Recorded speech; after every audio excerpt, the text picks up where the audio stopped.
The incoming Nanado government bent on probing allegations of recruitment into security services and sale of government property, among others, as the outgoing government begins the formal handover process today.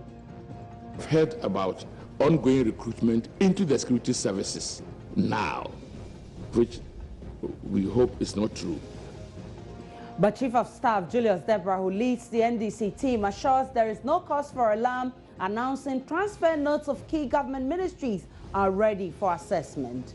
We have to try as much as possible for this to be one of the smoothest transitions that we've ever experienced. We're doing that with as much transparency. Also, President-elect Nana Addo Dankwa Akufo-Addo storms the Ashanti regional capital, Kumasi, a week after being declared president, as the Asante man marks Ewukudai today.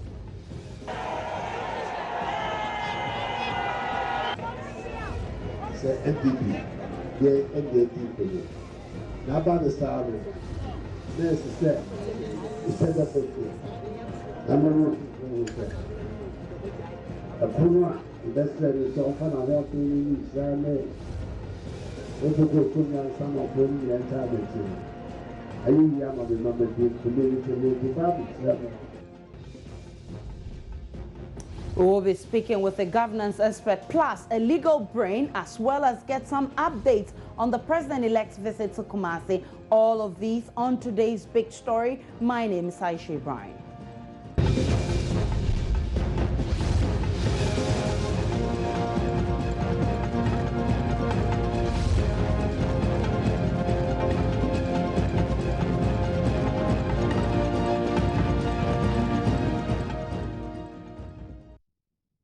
So according to the co-chair of the transition team on the NPP side, Osafo Mafo, several complaints and allegations about mismanagement have come to the attention of the NPP transition team and must be looked into. The transition team met in Accra today to start work. We can listen to Osafo Mafo on the issue. We have heard from the grapevine a few things which have become our concern, talking about the incoming government team, the transition team.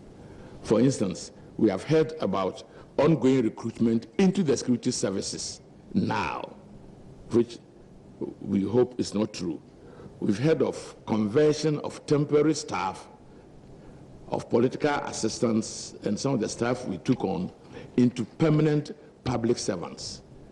We've heard of award of new contracts after the election results are announced on the 9th of December. We've heard of procurement of sales and national access also after the results. We do not want to believe that these allegations are true. I personally, I don't. And therefore, I'm asking my colleague, the Chief of Staff, that after the election and the results have been declared, and the change is not from the government handing over to itself. There are two modes of transition. One transition is the government handing over to itself, as it happened to us in 2004 and happened to NDC in 2012. But in 2000 and 2016, the government handing over to another political party's government. The system is a little different. We need to be cautious. We need to be transparent, we need to be candid, and we need to be factual. We are therefore appealing to our colleagues that within this period, if there's anything that needs to be done, consultation have to be brought on board. Consultation meaning that the office of the president-elect is there, and if there's a need for an agreement to be concluded, it is only fair, and it's international convention that you bring in the in-waiting government, discuss, and get a green light to carry it out. We hope our colleagues from the current government would take note of these normal conventions and do a lot of consultation on these matters so that we have a very smooth and transparent takeover. Let's get a response from Chief of Staff Julius Deborah, who represents the NDC. Transitions, as we've seen in the past, sometimes, comes with a little bit of heckling here and there, but This time around, both of us from both sides of the divide have agreed in principle that we have to try as much as possible for this to be one of the smoothest transitions that we've ever experienced. We're doing that with as much transparency as possible and as much openness to each other. Now, one of the main reasons why we are here today is to establish the various committees as required by the law, and then to also agree amongst ourselves other subcommittees that we think will be very relevant as far as the transition is concerned. As we speak now, we have almost all the handing over notes ready, and the reason is this. Per the law, all the handing over notes were supposed to be ready by September. But as we all agree, between September and December, naturally, a few things might have taken place. And so we agreed amongst ourselves to get everything that needed to be tied up done. But the good news is that as we speak now, the handing over notes from Ministry of Finance, Ministry of Lands, Ministry of Transport, Chieftaincy, Food and Agriculture, Fisheries, Interior and Defense are ready. And we'll make sure that the others that are left will also be ready by Monday, as has been agreed between myself and my senior colleague. So they will all be ready, and then based on that, we'll decide on how to proceed after the maiden meeting. So basically, this is from our side what I want to get across, but we also want to draw the attention to the various spokespersons from the two sides, that in order for us to, I believe, I don't want to say the media, but I believe some people will want us to continue the campaign mode.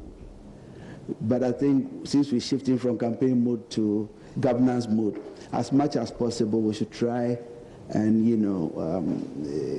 control what we say so as to ensure that the transition does not veer off from the responsibility that we have to the normal things that, goes on. And so we've resolved, the two leadership, that the two spokespeople, if there are anything you are not too sure of, please clear with either myself or Honorable Osafo Mafo, so as to ensure that we are making sure everything goes as planned.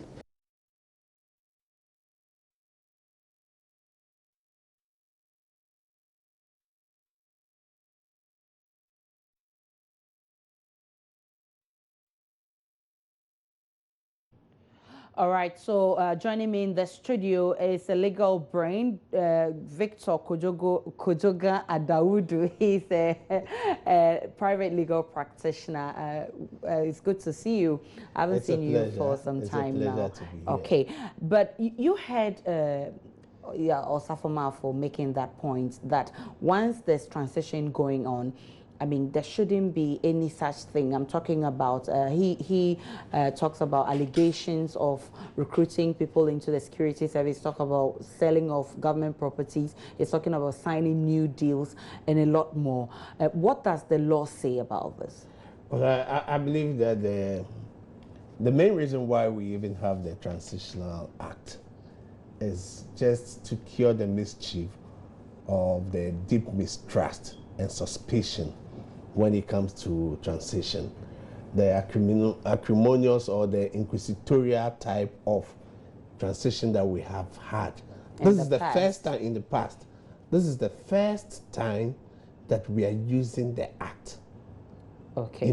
So the Act stipulates or number of people from the government that have to be members of the transitional team. And also talks about 9 people that will be nominated by the president-elect's office. So there are guidelines as to how they operate. Now, I believe that what Mr. Osafo Mafo has said are allegations that Exactly, they so have heard. he pointed These out, are things that he wants to disbelieve that these are going on. It's not even true. Yeah, it's not true. The other issue also is that the mere fact that transition is going on does not stop the running of government. government machinery does not come to a halt because transition is going on. Okay. That is why he went on to even say that it should be in an atmosphere of openness, transparency, so that incoming government will be in the know. Yes, because definitely, no matter on. what happens, government must run. Government machinery meets. And even when you look at recruitment, it's a process. It's not just like it's a day thing that has to be done quickly. You interview people and put.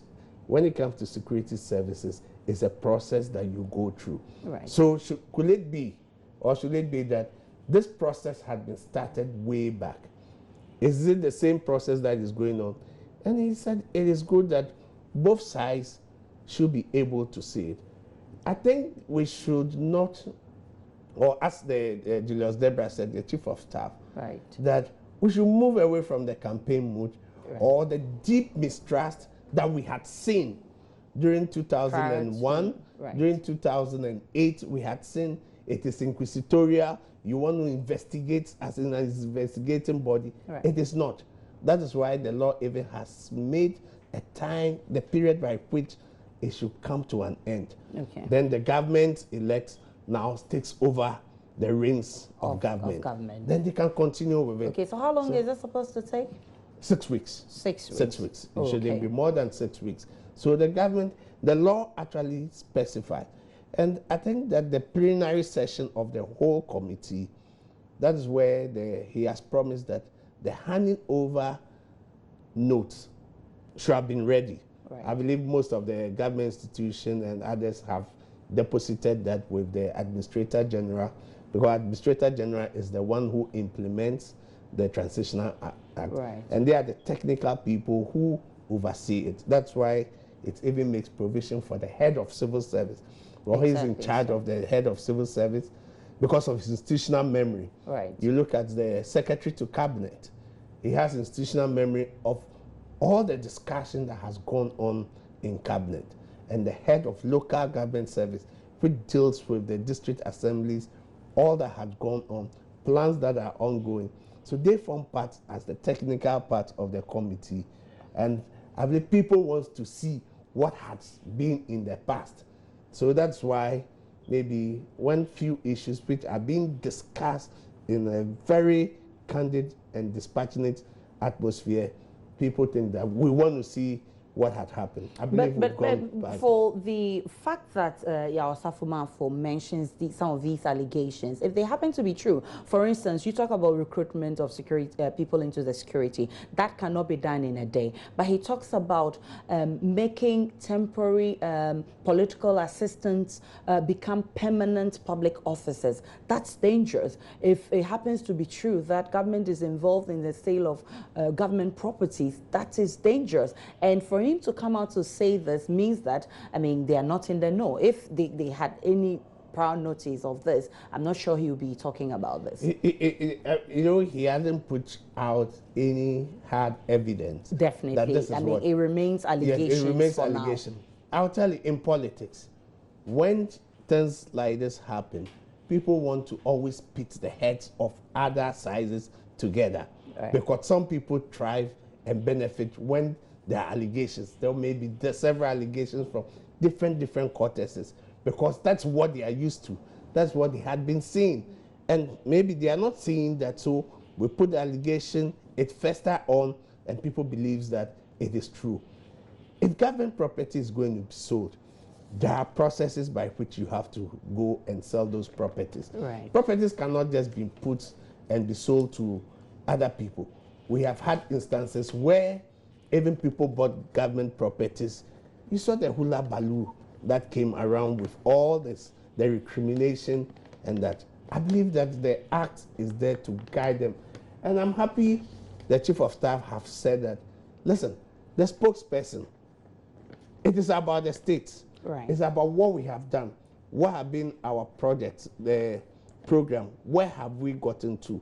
What are the issues that has to be dealt with by the incoming government? That's what we have to look at. And I'm sure the act has made specific procedure by which it should be done.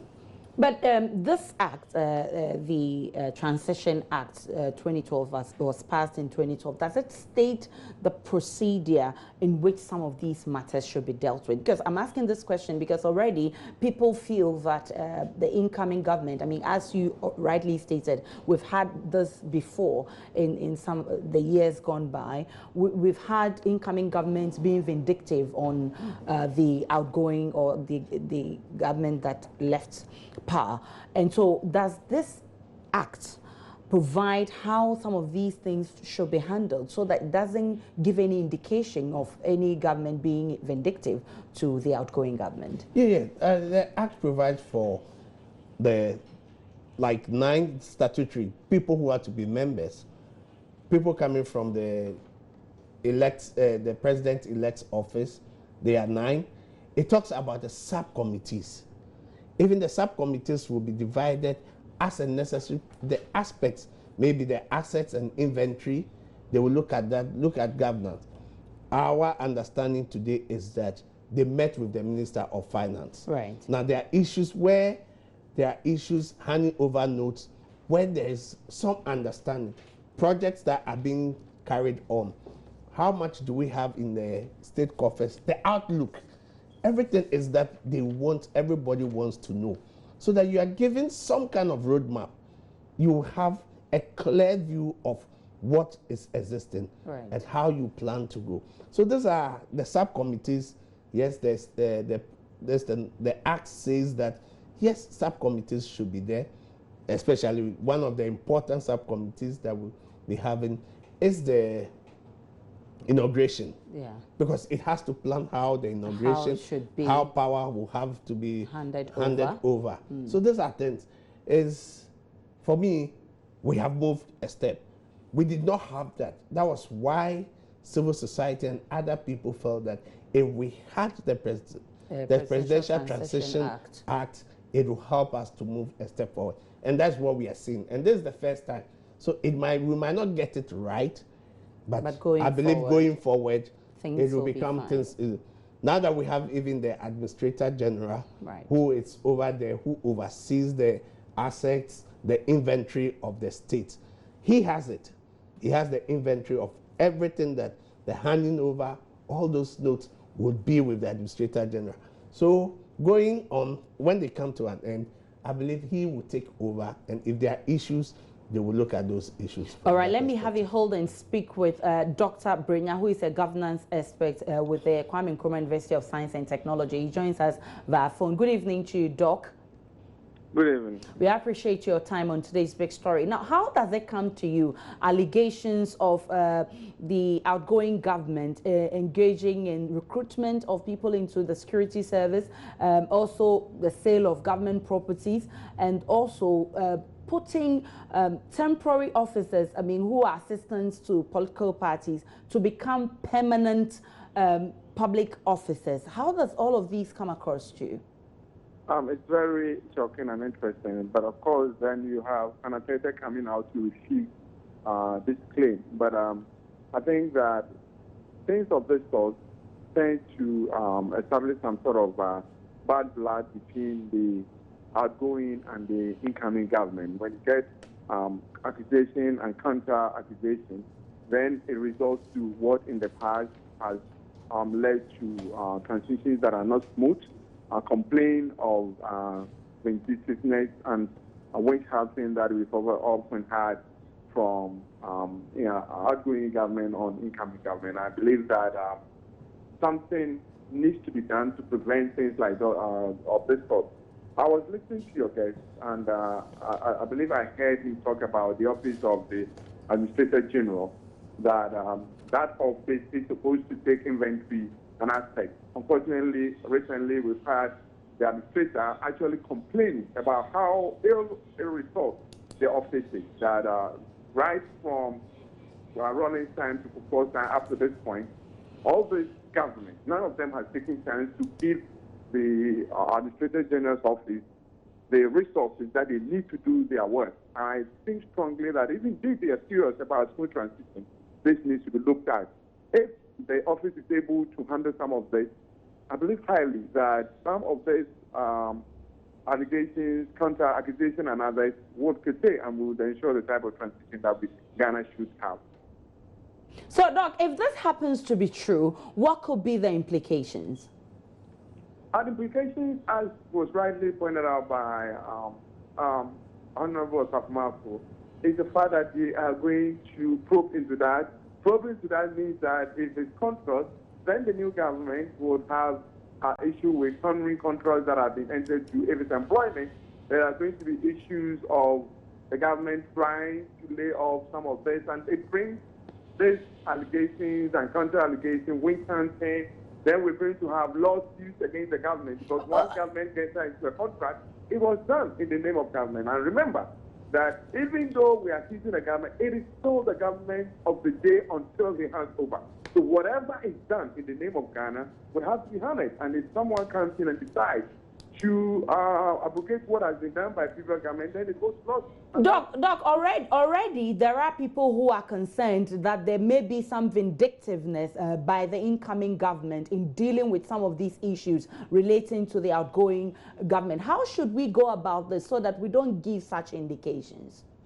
I strongly, I believe, I was in the U.S. when Obama was elected as president, and there was something that used to go on at that time where, at that time, everything after the election, any decision, major decision that was to be done, you would hear that the Bush's office would consult the office of the president-elect, that was then Obama. So they were doing things hand in hand. I think that the Transition Act has to establish something of that sort so that when the government feels that there are certain things that need to be done, that it can work hand in hand with the incoming government and ensure that whoever is awarded contract or is given the chance to, get employment, whatever decision is taken would actually be a joint decision by both. And that, to a large extent, I believe would ensure this smooth transition, and then we can also avoid some of the wage hunting and vindictiveness that we've been hearing about. Well, many thanks to you. Dr. Brinya is a governance analyst. He's with the Kwame Nkrumah University of Science and Technology, lawyer. What should we expect this 6 weeks of transition period? No, I expect that almost all the institutions, the government, the MD8s, they will look at what is happening there, what is the state of affairs, where they've gotten to, what are the projects or the plans that are being implemented, where they have gotten to. This will be the thing. The mere fact that there is a new or incoming government does not mean that the machinery of government should be halted. No, it never happens. Right. It never happens. People should understand. And I don't think that any rational person or a minister would decide that I want to now go through an award contract, sell properties and others. It might be things that had been done in the past, negotiations has gone through. If it's the tail end, that is what there has to be openness, transparency, that both parties understand that this is where we have gotten to and this has to be done. I believe that I don't think anybody has an interest in that. We sign a contract, one government comes, abrogate the contract. That is what leads to the judgment debts. Right. Because at the end of the day, it is the government, it's the state that is paying. Exactly. It's not the individuals. Right. And I don't think anybody in government or incoming will want to be reckless and say that in doing things, it's always a process. And I believe that if they have hard evidence, they will show that this is the allegation, this is our evidence, and something must be done about it. But just to throw it and see that it brings bad blood. Right. And I think that we have gone that our democracy, beyond that, our democracy has tipping, yet one party will lose, one party will win. Definitely. There will always be the acrimonious manner in which it used to be done. It's because we do not have any guideline. But we have now the act. Let's stick to the act, and we can refine our ways and we will do this smoothly. Well, No, yes. many thanks to you, It's a Dr. pleasure. Kuzuka Adaudi. It's a pleasure having you on today's big story. Let's cross over to Kumasi and have some sights and sounds of the president-elect who visited the Asante Man today.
This is it. It's set up with you. I'm not a Kuna, the best is often I want to use their name. Several Kuna, some of them, and Tablet. I remember the community meeting Babbitt. And I'm said, the year, a year, the meeting a year, my birthday. Baba Babbitt was a mamma Quanso. This is today's big story. We've been talking about the transition team that is in progress, and we've been talking about the president-elect who visited the Ashanti region today, and we've discussed all the issues surrounding it. My name is Aisha Ibrahim. Many thanks for watching. Have a great evening.